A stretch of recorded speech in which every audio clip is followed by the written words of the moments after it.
Okay, let's unpack this. Imagine stepping into a meeting room in 1998. Right. On one side, you have Reed Hastings. He's the co-founder of this tiny, like, 2-year-old startup, It Netflix. was 100 employees back then, maybe Yeah. 300,000 subscribers. Yeah, and get this, losing $57 million that year, a really rocky start. So they're there hoping, frankly, for a lifeline. Exactly, from the absolute king of home entertainment at the time. Blockbuster, a giant, almost 9,000 stores globally. Wow. And their CEO, John Antioco, the source material describes him as, well, pretty sharp, a strategist who actually saw the digital shift coming. So he wasn't clueless. He reportedly seemed relaxed, confident even. Yeah, looked the part, the industry titan. The contrast is just, well, it couldn't be more stark, could it? The tiny startup needing a deal from the giant. And, well, you probably know the punchline already. Blockbuster goes bankrupt, Yep. 2010. Yep. Wow, Netflix. Well, they didn't just survive, did they? That's the thing. No, not at all. What's really incredible, and this is core to our source material today, is that Netflix successfully navigated, like, 4 massive existential transitions in about 15 years. Think about that. DVD by mail. Right, then streaming old movies. Then shifting to licensing and producing original shows. Big jump. Huge. Then building their own massive in-house production studio. And finally going from just the U.S. to, 190 countries. Global powerhouse. 4 transformations like that. It's almost unheard of. Especially when you think about all the companies that didn't make it. Oh, yeah. Kodak and digital. Nokia and smartphones. Ah. AOL. Even Reed's own first company, Pure Software, apparently couldn't adapt when its market shifted. So the core question, kind of the mission for this deep dive is how? How did Netflix pull off this incredible adaptability, this innovation, where so many others, including Blockbuster, just failed? And the argument in the source material, the book No Rules Rules by Reed Hastings and Erin Meyer, it's fascinating. They argue it wasn't just strategy or tech. Okay, so what was it? It was their workplace culture, really intentional, sometimes pretty counterintuitive. Okay, so this deep dive is all about unpacking that culture. Exactly. We're going to look at these unique pillars. Yeah. How they built this high talent density workforce. Right. Then the extreme candor and feedback. The unusual freedom and responsibility they give people. How they lead with context, not control. And then how they managed to take this whole thing global, what they learned doing that. Sounds like a plan. All right, let's jump into that first pillar then. Building a high talent density workforce. The source says this goes back to a pretty stark realization after layoffs in 2001. Yes, that was pivotal. The dot-com bubble burst. Netflix had to let a lot of people go. Right. And what Reed and Patty McCord, she was his key partner in building the culture, what they noticed was kind of unexpected. What happened? The team that was left didn't struggle. They actually became way more effective. The whole work environment improved. Really? That sounds backwards. You'd think losing people would hurt. That's what they thought. But Reed calls it like a road to Damascus moment. It showed them the power of having a team just full of high performers. So removing the maybe less effective people made the strong ones even stronger. Pretty much. It drove home this idea of talent density. Having even a few folks who aren't top performers can, soak up management time, slow everyone down. But if you're surrounded by, like, stunning colleagues. People challenge each other, build on ideas faster, innovation speeds up. And this wasn't just a gut feeling, right? There was data. The source mentions a programmer study from way back. Yeah. From 1968, it found the best engineers weren't just a bit better. They were massively more productive. How much more? Like 20 times faster at coding, 25 times faster debugging, 10 times faster program execution compared to the average. Huge difference. Wow. Okay. So they took this rock star principle, as they called it, and applied it beyond just engineering. They looked at different roles. Yeah, they distinguished between operational roles and creative roles. The focus on talent density was really sharp for those creative roles, where one amazing person could just outperform many adequate ones. Which leads us to maybe the most talked about part of their culture. The phrase, "We are a team, not a family." Yeah, that sounds kind of harsh, doesn't it? How do they explain that? Well, they frame it like a pro sports team. The goal is the best player in every single position. Okay. It's not that they don't care about each other or form deep bonds they say they do, but everyone understands the job is yours for as long as you're the best person for it. Like on a sports team, the coach has to make changes to stay competitive. Exactly. Competing at the highest level. So how do managers actually, make those calls? Decide who stays and who goes. That's the keeper test. It's a really direct question managers have to ask themselves about everyone on their team. Okay, what is it? If this person told you tomorrow they were leaving for another job, would you fight hard to keep them? Or would you accept their resignation, maybe even with a little relief? Oof. That's blunt. It is. And if the answer is the latter, the relief one, Then what? then the guidance is, you should probably give them a generous severance package now and go find a star, someone you would fight to keep. Wow. And that applies to everyone, even leadership. Everyone. Reed says it should apply to him too. How do they manage the human side of that? Yeah. Being let go. Two key things: transparency and a really generous severance package, usually 4 to 9 months' salary. That's significant. Yeah, the idea is it provides resources, shows it's about the role fit, not some personal failing. They even say adequate performance gets an even more generous severance. But still, doesn't that create this constant fear?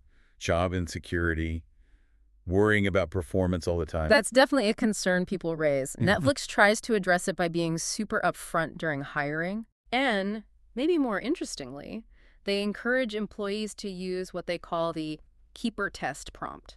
What's that? You can actually ask your manager directly, hey, if I were thinking of leaving, how hard would you work to change my mind? Seriously. You can just ask that. Yeah. The goal is to make performance discussions open and ongoing, so there are ideally no surprises. I can see how some people might hear performance pressure and think, okay, this sounds like a cutthroat place. Like those old stack ranking systems, Microsoft used to do that. Right, the Hunger Games vibe. Did the authors find that? Did people feel like they had to stab each other in the back? They specifically looked for that, interviewed lots of people, and surprisingly, they say they did not find that kind of toxic internal competition. Even though people know they're essentially playing for their spot. Apparently not, which is, one of those really interesting aspects of how this culture functions. So how do they stop it from becoming like that? How do they keep it high performance but not toxic?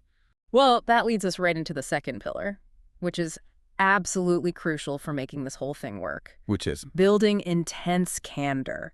Basically, saying what you really think. Okay, and that's hard, right? It goes against how most people are wired. We avoid conflict. We prefer praise. Reed even admits he struggled with that himself. Totally. It's deeply ingrained. But the source points to research backing this up. A Zenger-Folkman survey. Yeah. It found that people actually overwhelmingly believe corrective feedback improves performance more than just positive feedback. Really? Yeah, something like 72% felt they'd improve if they got more corrective feedback. And 92% agreed negative feedback, if it's delivered right, helps performance. It's like getting real-time data, isn't it? Yeah. The book has that analogy, the speed signs. The dynamic speed displays in Garden Grove, California. Yeah. You see your speed, you adjust immediately. Real-time feedback changes behavior. Makes sense. But getting people inside a company to do that, it's tough. Super tough. You're fighting norms like, oh, only give feedback if someone asks, or praise in public, criticize in private. Right.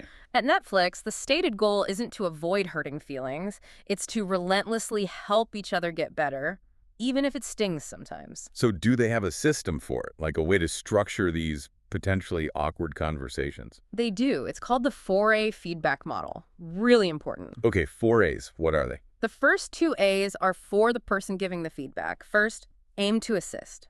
Your intention must be genuinely helpful, not just venting. Okay, positive intent. What's the second? Actionable.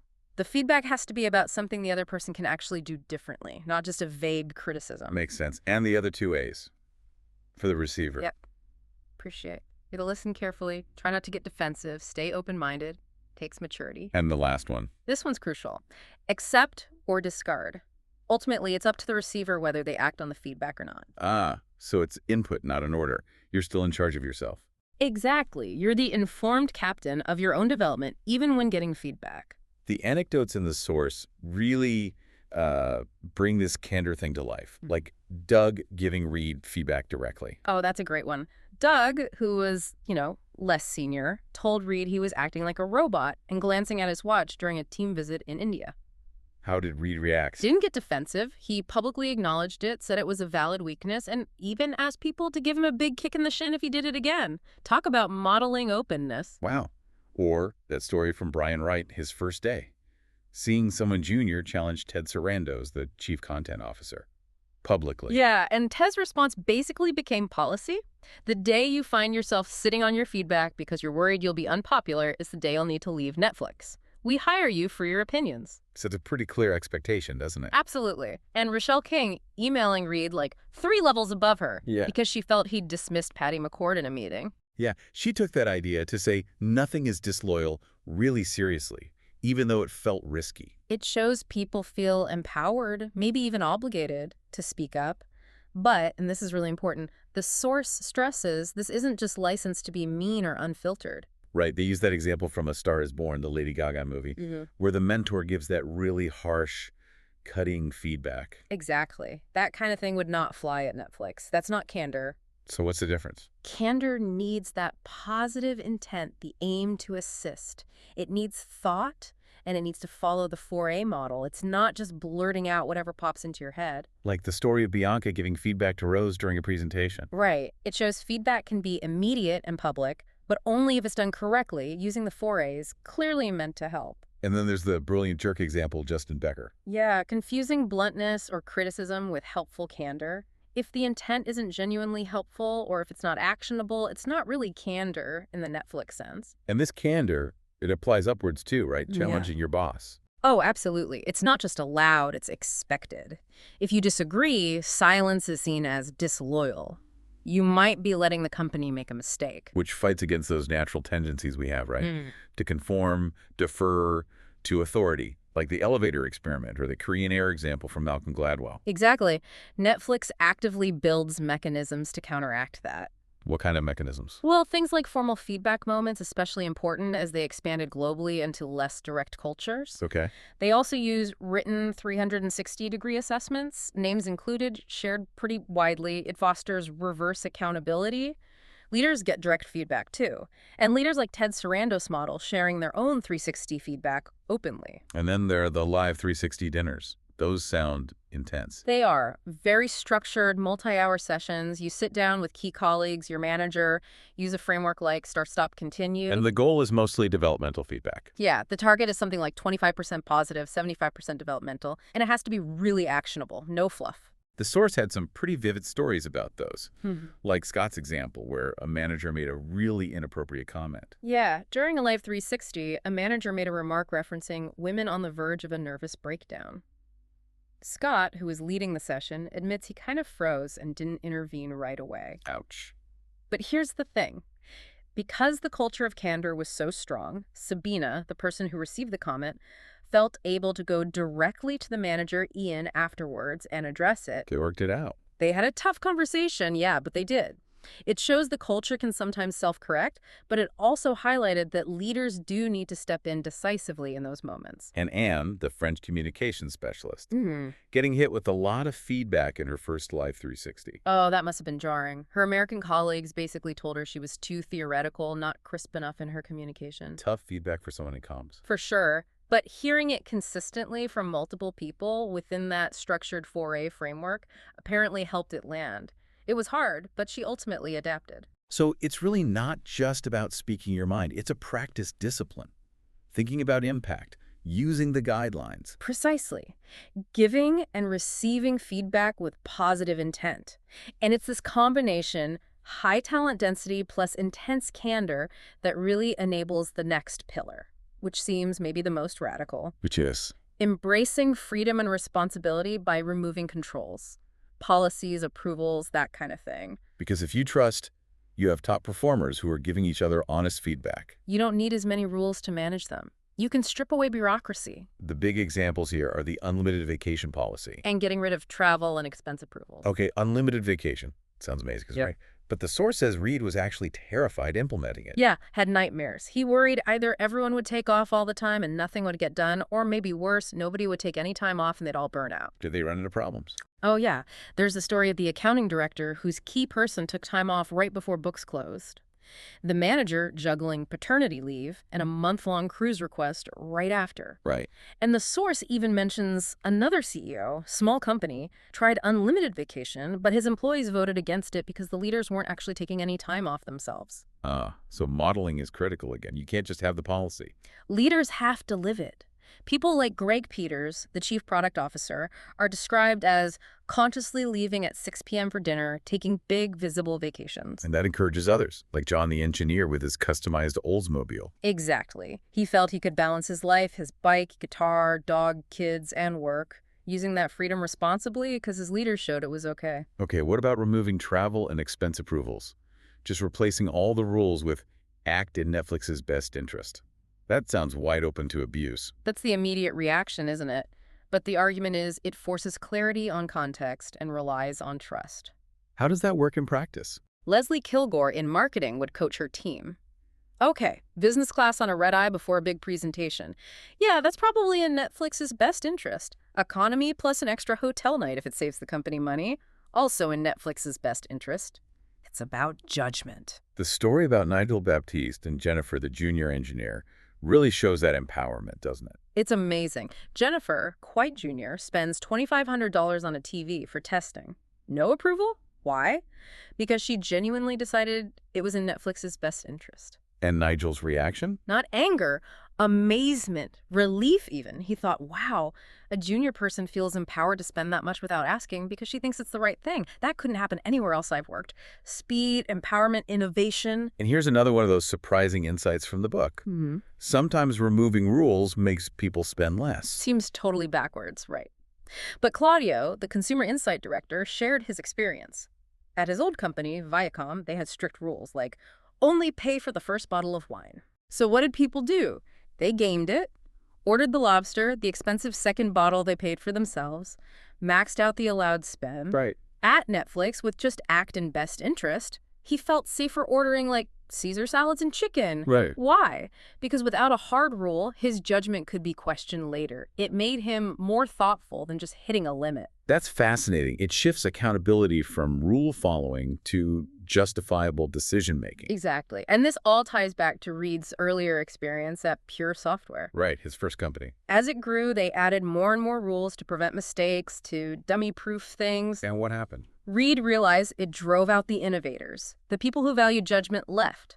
Policy adherence became the main value. At Netflix, he wanted the opposite. Increase freedom as they grew, not clamp down with controls. Okay, so this foundation of trust and freedom sets up the next pillar, which is about decision-making itself. Right, leading with context, not control. So, if you have talented, candid people operating with freedom, you can remove the next layer of friction. Decision approvals. Yeah, the source contrasts this with traditional companies, where decisions constantly get pushed up the chain. And often get stuck or killed by leaders who are too far removed, right? Like Reed initially overruling Ted on a movie order, or that Sky example where a good idea died because the CEO just didn't get it. Exactly. The Netflix model flips that. It's the informed captain. Cool on that. Basically, the person closest to the information, who has done the work, gathered different perspectives, farmed for dissent, and understands the context, that person makes the call. So senior management's job isn't to approve. No. Their job is to make sure the captain has all the context they need, the strategic goals, the budget realities, market insights to make the best possible bet. It's like that cooking analogy they use in the book. Oh, yeah, that's a good one. Leading with control is like giving the cook a strict recipe step by step. Right. Leading with context is explaining, okay, we need a meal for 10 people. It needs to be vegetarian, under $50, and kind of celebratory. And then you trust the chef to figure out the actual recipes. Nice. And they have a framework to guide this sort of bet-taking, right? An innovation cycle. They do. 4 main steps. First, farm for dissent. Actively look for opposing views. Challenge your own assumptions. Okay, important first step. Then, second, test it out. If it's a big idea, try to run an experiment, get some data before going all in. Or Third, as the informed captain, place your bet. After gathering context, feedback, testing, you make the decision, you own it. and the last step, what if the bet doesn't pay off? That's crucial. Fourth, sunshine the failure. Talk openly about what went wrong, what you learned, no hiding mistakes. Quickster. Yeah. That's the famous example of Reed not farming for dissent first, isn't it? The classic cautionary tale. He announced it, didn't get enough internal feedback, and, well, it was a disaster, a very public lesson learned. But the kids' content QBR story shows the opposite. Exactly. Reed initially thought kids' content wasn't that important strategically, but he did farm for dissent in a quarterly business review. And people push back. Passionately. Employees brought data, anecdotes, argued it was critical for keeping families subscribed. That informed dissent completely changed the strategy. The downloading feature is another great informed captain story. Yeah. Reed and others were against it initially. Yeah, they thought streaming would just become ubiquitous, downloads are complex, costly. But a researcher, Zach, Relatively junior, wasn't it? yeah, his quote is amazing. I am nobody in the company, just some researcher, yet I was able to push back against top leadership and ultimately champion this feature. No. He felt empowered to test the idea internationally. India, Germany, US. The test showed the value, proved the demand, so Netflix launched downloads. The system worked. And Paolo in Italy with the Narcos marketing plan. Another example, a junior employee proposed a big, expensive marketing plan based on his local knowledge, trusted his judgment as the informed captain, didn't need layers of approval, placed the bet. What about Kari and the Mexico Film Contest? Her boss thought it would fail. Yeah, her boss, Jack, had context from a similar project in Brazil that didn't work out. He shared that context, his concerns. But Kari still went ahead. She did. As the informed captain for Mexico, she listened to Jack's context, adapted her plan based on it, but ultimately made the decision to proceed. And it was a huge success. She placed the bet even with her boss's skepticism. So the captain really owns the decision. Absolutely. And this culture embraces failure as part of the process. Like Chris's We Explore interface project. It failed after a year. Instead of burying it, what did he do? He sunshined it. Exactly. Stood up in a meeting, explained it tested poorly, outlined what he learned, underestimated users' preference for simplicity, should have tested way earlier. That transparency helps everyone learn. And Yasemin Dorman's social media blender in Turkey. The I Am Waldo Black Mirror thing. That sounds like a firing offense somewhere else. It was a big, public, embarrassing mistake, hadn't been socialized properly beforehand. And she wasn't fired. Nope. Instead, she spent her vacation writing this incredibly detailed sunshine document. Explained exactly what happened, the thinking, the mistakes, the learnings, shared it widely. So surviving big mistakes comes down to transparency and learning. Pretty much. Failure isn't the problem. Hiding failure or not learning from it is. The source contrasts this with, say, an oil company like ExxonMobil, where preventing any error is paramount. Right. Different industries, different risk profiles. For a creative company like Netflix, the risk of not innovating, the risk of inaction, is seen as much greater than the risk of making some mistakes along the way. And this whole context thing scales up. Yeah, like branches on a tree.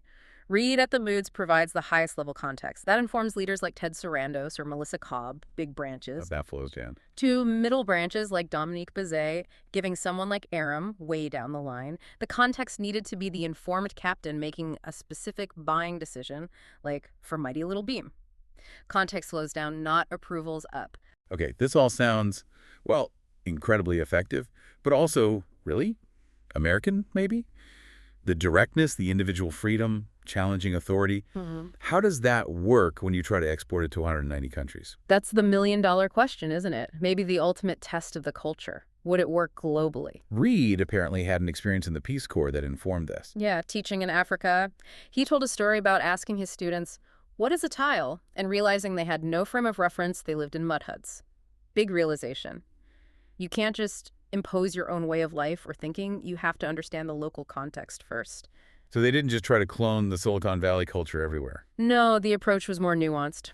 Hire for fit, find people in those countries who are naturally drawn to and comfortable with the core Netflix principles. Okay. Then train them thoroughly in the Netflix way. But also, and this is key, be humble, be flexible, tweak the implementation based on local learnings. This is where Erin Meyer's work, her country mapping tool, came in handy, right? Hugely valuable. It helped them visualize how Netflix culture compared to local norms on dimensions like decision-making style or communication directness. But they found real differences that mattered. Oh, yeah. Like decision-making. In the Netherlands, which is very egalitarian, Yeah. employees apparently had zero problems overruling their bosses as the informed captain. It felt natural. But somewhere like Singapore. More hierarchical. Exactly. Employees there needed more explicit encouragement, more psychological safety built up to feel comfortable making a decision if their boss initially disagreed. Same principle informed captain decides, but the approach to empowering them had to adapt. And candor. That must have been a minefield in less direct cultures, like Japan. Huge challenge. There's a story about Josephine, a manager, and her Japanese employee, Miho. Miho really struggled at first to give direct feedback, especially upwards. It just felt wrong culturally. So what did they do? They learned they needed more structure, more formal feedback mechanisms in those cultures. Leaders had to learn to adjust their style too. Like sprinkling the ground with positives before offering a suggestion, using softer let-ins, like this is just my opinion, but phrases that might sound almost comical to a Dutch person, but are really necessary to make feedback land constructively in a more indirect culture. So the core ideas stay, but the methods flex significantly. Precisely. Even small things mattered, like the anecdote about Brazilian interview candidates feeling slighted when left alone for lunch. Why? Well, from an American perspective, leaving someone alone might feel like respecting their space, but in Brazil, it came across as bad manners, a lack of relationship building. So Netflix had to adapt their interview process to be more relational in that context. It really highlights the need for awareness. Absolutely. The core principles, talent density, candor, freedom, context, they believe are globally applicable. But leaders have to be hyper-aware and flexible in how they bring those principles to life, respecting local norms and even legal differences like severance rules, which vary hugely. So wrapping this deep dive up then, Hmm. this Netflix culture described in the source, it's built on that high talent density fueled by intense candor, which enables this unusual freedom and responsibility. Guided by leading with context, not control. And this constant cycle of learning from bets and failures, all adapted globally. And the argument is, this is the engine behind their incredible adaptability and innovation. It's definitely a demanding culture, isn't it? The performance pressure, the intense feedback, the transparency. It's not for everyone. No doubt. But the flip side is that trust, the freedom, the chance to work with amazing people and really make decisions. A unique trade-off. So here's a final thought for you, the listener. Considering these trade-offs of the demands versus the freedom, that team, not a family idea, where would you personally fit on that spectrum? How does it compare to a more traditional approach? And maybe what aspects of this Netflix way, if any, feel like they could be useful or maybe just incredibly challenging in your own world, your own work context? Something to chew on. Definitely something to think about. How these ideas might or might not apply elsewhere.